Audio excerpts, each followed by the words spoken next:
Olá pessoal, vamos começar mais uma aula aqui do Círculo Laranja, a aula 8. E nessa aula nós vamos falar um pouquinho sobre terminologias. Temos duas partes, terminologias 1, que daremos agora, e terminologias 2 na próxima semana. Terminologias, o que significa? Significa que é um conjunto de termos ou alguma nomenclatura própria de uma determinada ciência, de uma determinada área. Ok? E antes de a gente começar a falar sobre terminologias, nós vamos falar um pouquinho sobre as dificuldades que nós ouvintes temos de entrar nesse mundo surdo, a insegurança do ouvinte. A partir do momento que nós nos deparamos com os sinais, com a diferença de estrutura linguística, da dificuldade de encontrar surdos, nós temos um receio que pode nos parar. Então, dentro desses aspectos das terminologias, que não se tratam de algo somente relacionado às nomenclaturas, mas de conhecer no geral o contexto da vida do surdo, nós entendemos o quão é difícil essa interação entre surdos e ouvintes quando nós vemos que é uma outra história, uma outra língua, e nós temos que nos acostumar com essa ideia. A partir desse ponto, a gente coloca aqui que os ouvintes precisam buscar interação com essa pessoa surda, estudando mais, procurando nas redes sociais, conhecendo novos sinais por fora das aulas também, porque aqui nós temos um tempo muito escasso, sempre na teoria fazendo um link com a prática. Então hoje nós vamos ter muita teoria, mas que na prática vocês vão entender muito bem o porquê dessa aula de hoje. Então, quando nós estamos de frente com o surdo, o que fazer primeiro? Como nos comportar? O que pensar? Como falar? Como sinalizar? E isso faz total diferença para você que está na frente dele, e não só para o surdo. Vamos falar um pouquinho sobre o que é surdez. A surdez ela é uma impossibilidade ou uma dificuldade de ouvir relacionada a muitos fatores. A gente pode relacionar traumas, alguma doença. A surdez ela pode ser congênita ou adquirida. Congênita é a questão já de antes de nascer, né? Quando a criança nasce, ela já nasce surda. A gente diz que é o período pré-lingual, que não existe linguagem ali, não existe aquisição de linguagem. E quando é adquirida, a partir do nascimento, que também pode ser um período pré-lingual, mas também pode ser pós-lingual. E aí a gente coloca toda a parte do desenvolvimento da criança, adolescente, e até os idosos que não utilizam a surdez, mas que ficam surdos. Então ensurdecidos. Até a vida adulta, nós temos a perda da audição e surdez. Quando a gente passa da vida adulta, vamos para os idosos, já é ensurdecido. E isso faz parte também da cultura surda, ok? Pelo censo do IBGE, aqui no Brasil, nós temos 9,7 milhões de pessoas que têm algum tipo de perda auditiva. Não só surdos profundos, mas desde leve até profunda. Beleza? Vamos agora entrar em algumas siglas que são bem utilizadas dentro do campo da surdez.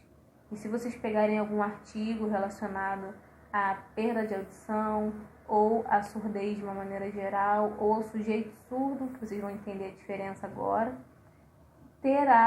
geralmente nós teremos essas siglas nesses artigos, tá? Nesses textos.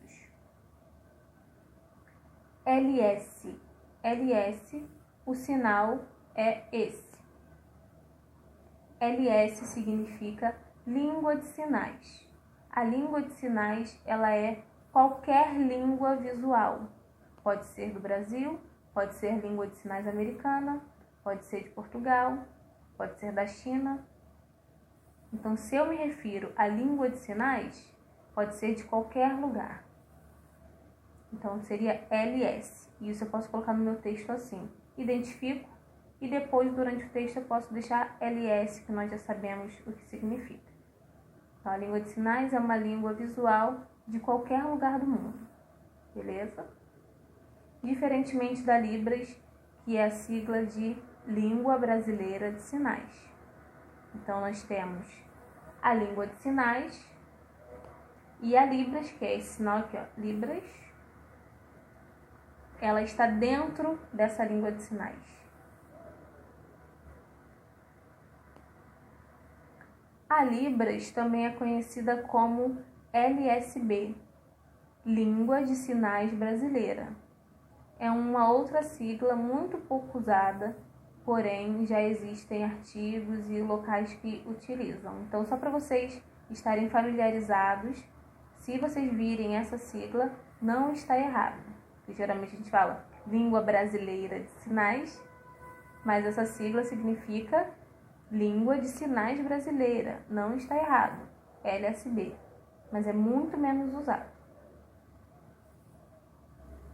Abaixo a gente vai fazer a diferença, a distinção, isso já está também em Terminologias 2, de linguagem de sinais para língua brasileira de sinais ou língua de sinais. A Libras, ela é uma língua. A língua tem as suas regras próprias, todo o seu contexto, tem os seus códigos específicos, a sua gramática, uma estrutura linguística. Podemos comparar Libras com o português. Cada um tem a sua maneira específica de organizar na frase, cada um tem os seus parâmetros. Então, quando nós falamos de linguagem de sinais, nós não referimos a uma comunicação que tenha um padrão definido, que tenha uma gramática, que tenha um código. A linguagem é tudo que nós podemos utilizar para nos comunicar. Eu posso me comunicar com o olhar, eu posso me comunicar com a língua, eu posso me comunicar com a pintura, com a música e etc. Entendem a diferença? Por isso é errado falar que Libras é uma linguagem. Então, quando nós nos referimos ao surdo como linguagem de sinais, é errado. Ok? Sempre língua de sinais ou língua brasileira de sinais. Dentro dessa língua, nós falamos que a língua do surdo é a sua L1. O que é a L1 do surdo? A primeira língua do surdo. E L2, a segunda língua. Então, se eu digo, Ingrid, se vocês falam, Ingrid, qual é a sua primeira língua? Qual é a sua L1? Eu falo português. E L2 é Libras. E assim por diante. Só que aqui, especificamente, dentro da área da Libras, nós falamos muito em L1 e L2, que pode ser o português ou a Libras em si. Geralmente vocês verão isso em vários documentos. E nós fazemos a separação de surdo e deficiente auditivo. Vamos começar falando sobre os surdos. Surdo é de visão cultural. Nós temos a visão cultural. Nós buscamos um reconhecimento da língua visual. Nós temos um prazer e uma ousadia, podemos dizer assim, em lutar por essa causa visual. Que não precisa ser forçadamente o português que eu tenho que ouvir, já que essa não é a minha essência. O surdo, ele trabalha nessa causa de aceitação. Eu me aceito do jeito que eu sou e eu tenho um canal de receber as mensagens e passar as mensagens de forma diferente. E aqui a gente faz a separação de dois tipos de surdos.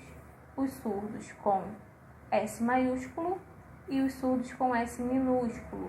Surdos com S maiúsculo são os surdos militantes nessa causa, surdos que procuram seus direitos, que correm atrás do reconhecimento, que lutam pelos valores, não se escondem, querem que a língua visual seja reconhecida como sua língua própria de cultura.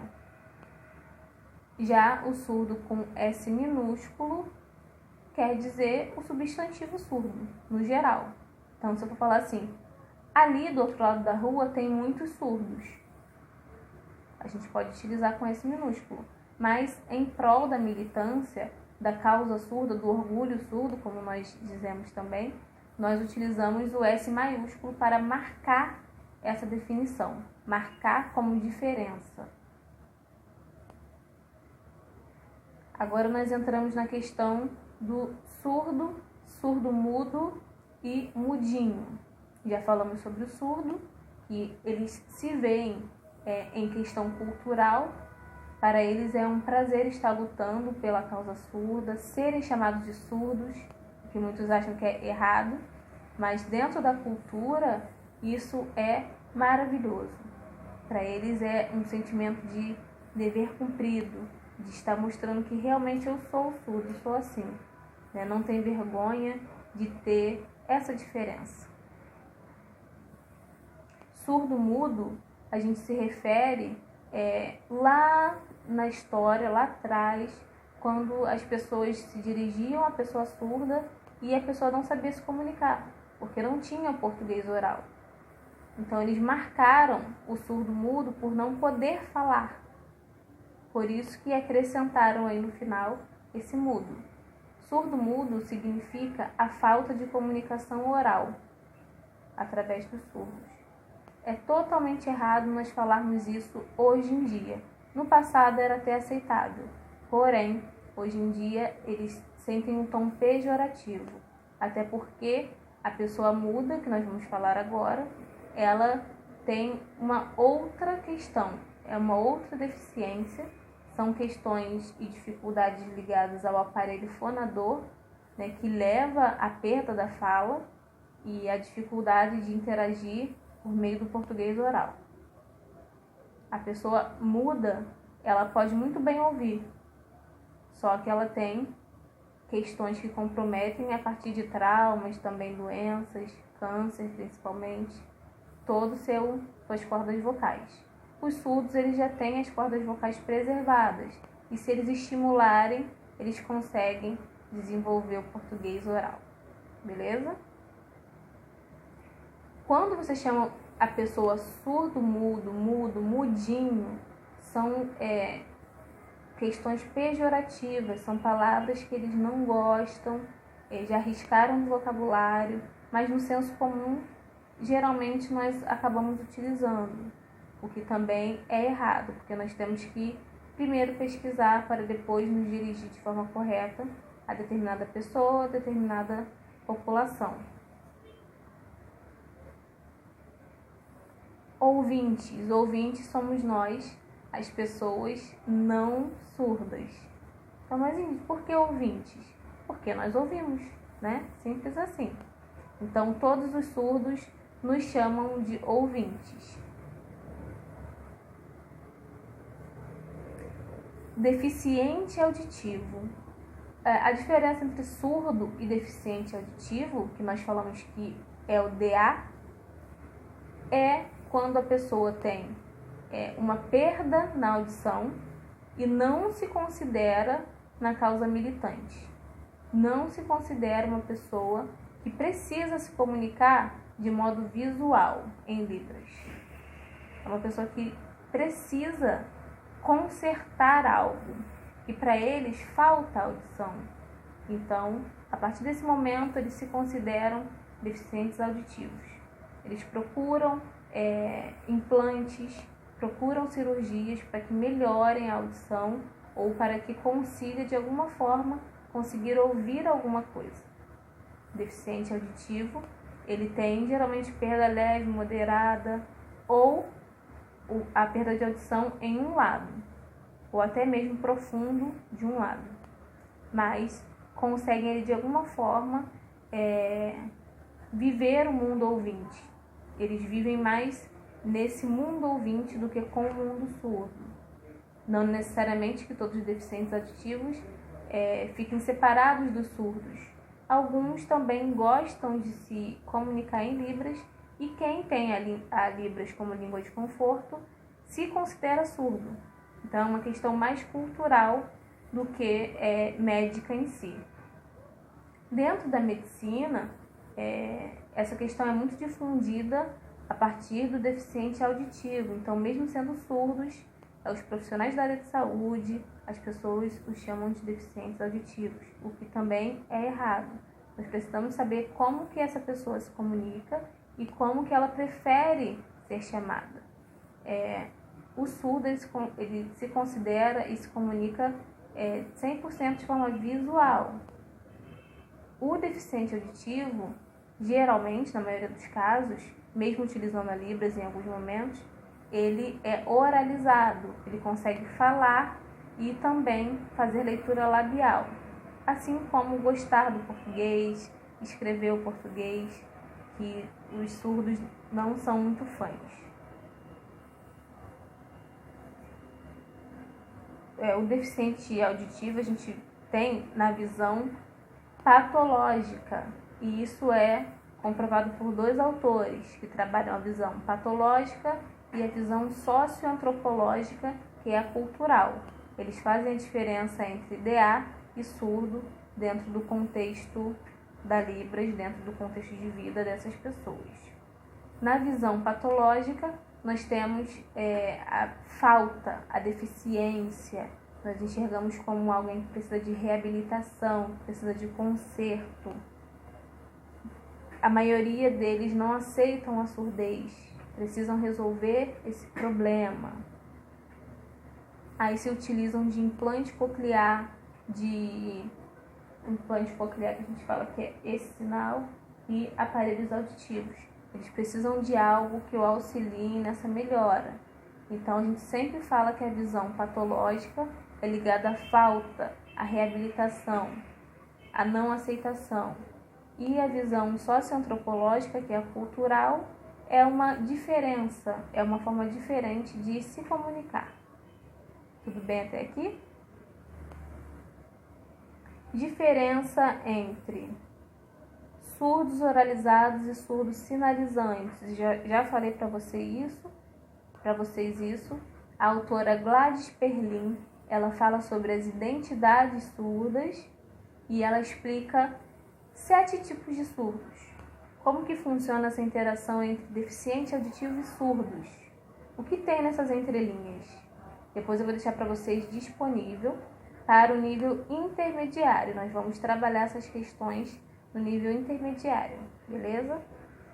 Então, os surdos oralizados, como eu já falei para vocês, são os surdos que conseguem falar e geralmente se comunicam ali com português oral e fazem a leitura labial, tá? Mas surdos oralizados são os que conseguem falar em português oral.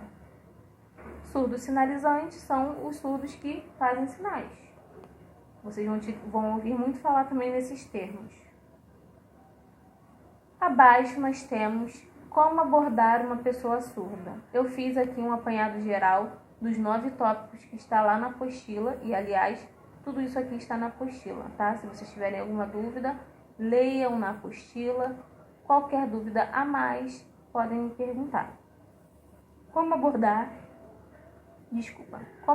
uma pessoa surda? Nós vamos sempre estar à frente da pessoa, no seu campo de visão, trabalhando aqui toda essa parte. Nós não podemos sair muito daqui para que não comprometa os sinais, não comprometa a recepção dessas mensagens. Que não tenha nada à frente da boca, principalmente se forem surdos oralizados. Alguns surdos reclamam que tem homens que utilizam uma barba muito grande. Isso também impede a articulação da boca, que é o que nós vamos falar agora. Quando for um surdo oralizado ou um DA, que consegue fazer leitura labial, nós falamos de forma articulada, sem precisar gritar e de forma clara, para que ele consiga entender a diferença do V para o P, para o Z. Ok? Geralmente isso acontece muito mais com os deficientes auditivos. Surdos oralizados são os que conseguem falar em português oral, mas se utilizam da Libras para se comunicar. Então, primeiro momento, estar no seu campo de visão. Segundo momento, fazer a articulação da boca de forma que fique mais claro, mais fácil, não precisa fazer muito lento, não precisa abrir muito a boca. Fale normalmente e com calma para que esse surdo, né, o deficiente auditivo, consiga entender o que você fala. Nessa abordagem aqui da pessoa surda, nós temos que fazer as expressões. Então, a expressão facial corporal é indispensável. Então, quando o paciente chega aqui ao consultório, um paciente surdo, eu já me posiciono aqui, para que ele entenda que eu estou inclinada, né, que eu estou sendo receptiva, entre outras questões, exclamação, né, afirmação, negação, tudo isso nós temos que fazer para que a pessoa surda entenda o que nós queremos falar. Não desvie o olhar, não tire sua atenção. Eu posso estar aqui falando com vocês e lendo ao mesmo tempo, mas para o surdo isso não acontece. Nós perdemos muita bagagem, nós perdemos muita informação se a gente fizer isso aqui em 1 segundo. Cada sinal já faz total diferença, cada movimento, assim como vocês viram nos 5 parâmetros. Então, não desvie o olhar enquanto você estiver falando com um surdo.